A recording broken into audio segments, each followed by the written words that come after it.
Yo, what is good YouTube? I'm Richie Kim, and today I'm going to be bringing you all the performance review on Austin Reaves' first signature sneaker ever, the Rigorer AR1. Before we get started, if you all enjoy sneaker content just like this, do me a favor, hit that subscribe button down below, and also hit that bell notification button so you never miss another video just like this one. But anyways, let's get right into it.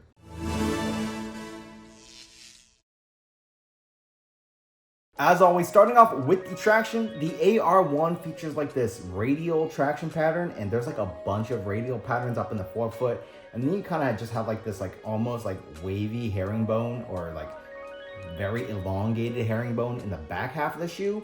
And the traction on here is really good. If you all are playing on your clean courts, you're gonna have absolutely no issues whatsoever. You're gonna be able to stop on a dime. The traction is absolutely insane on those clean courts. If you are playing on your dustier courts, you're still gonna have really good traction, but I will say that this does pick up a little bit of dust. But the great thing about it is you do just do a really quick wipe and you're gonna be good to go.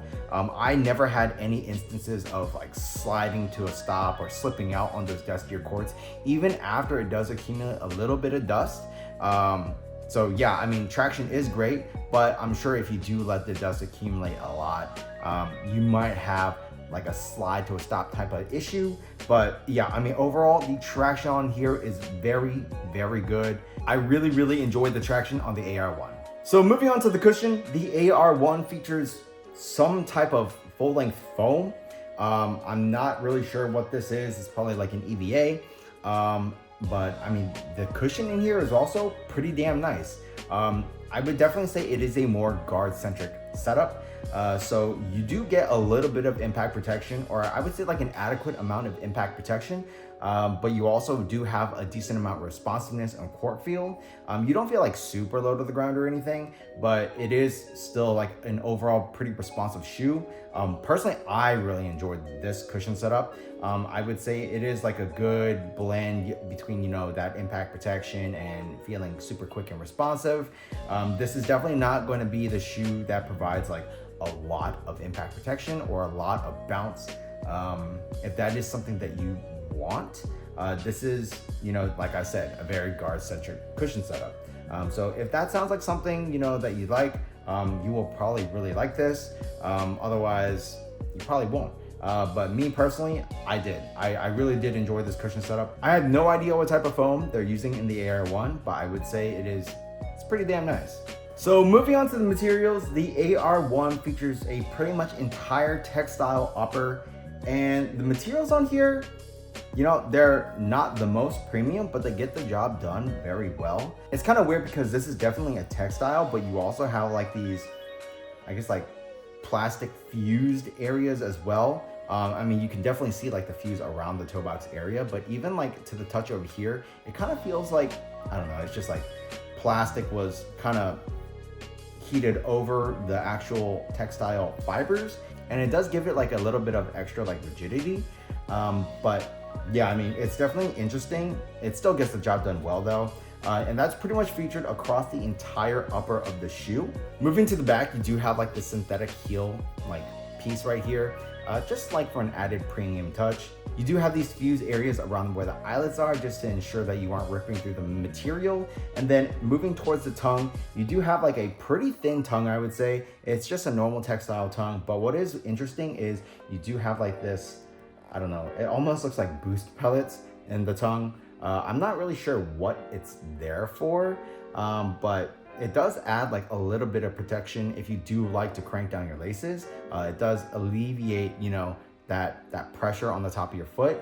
But yeah, I mean, overall, I mean, material usage on the shoe, like I said, it definitely could feel a little bit more premium, but in terms of the performance, it does get the job done very well. So moving on to the fit, I would say that the fit in the AR1 is pretty much true to size. If you do have wide feet, slightly wide feet, you might want to go up a half size. I'm a slightly wide footer. I went true to size, and I did feel a little bit of pinching in the forefoot area. This foam does wrap up onto the upper, and you know, it really isn't going to expand more than what it's already at. So yeah, if you do have slightly wide feet to really wide feet, I would suggest going up a half size. I think normal footers, narrow footers, you all should be good going true to size. Overall, I would say that the fit in here is pretty good. I would say there's maybe just like a slight bit of dead space up in the toe box area, but pretty much everywhere else, you know, it did feel very snug, which is actually kind of surprising because there isn't really like too much like heel padding in here. But even then, like I still felt like pretty secure. So yeah, I mean, overall, the fit in the shoe is very good, very snug, except in the toe box area where I did mention there is a slight bit of dead space. But yeah, what you really have to watch out for is if you do have wider feet, definitely go up a half size. So moving on to the support, I had absolutely zero issues with the support in the AR1. You do have a heel counter in the shoe, which helps lock in your heel. I didn't experience any heel slippage, which is, like I said, kind of surprising because there's like not really any like heel padding in here as well. But yeah, I mean, for me, I had no heel slippage issues. As far as side-to-side movement on the footbed, the materials do a great job of making sure my foot is planted, it's not sliding around anywhere. And also you do have this foam that does wrap up onto the upper of the shoe to ensure that, you know, your foot isn't sliding. As far as lateral movements go, you do have like, I wouldn't say this isn't the widest space, but I would say it's definitely wide enough so you aren't rolling over on those hard lateral movements.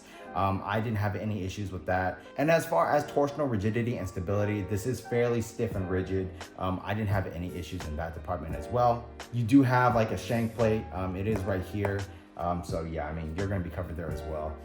Support in the AR1, I would say, you know, it definitely doesn't have anything like extraordinary in terms of support. It's nothing fancy, but it gets the job done very, very well. So the AR1 is the first shoe that I've ever played in from Rigorer, and I gotta say, this is a banger. This is only $100, and for the performance that you get out of this shoe, I would definitely say go pick up a pair.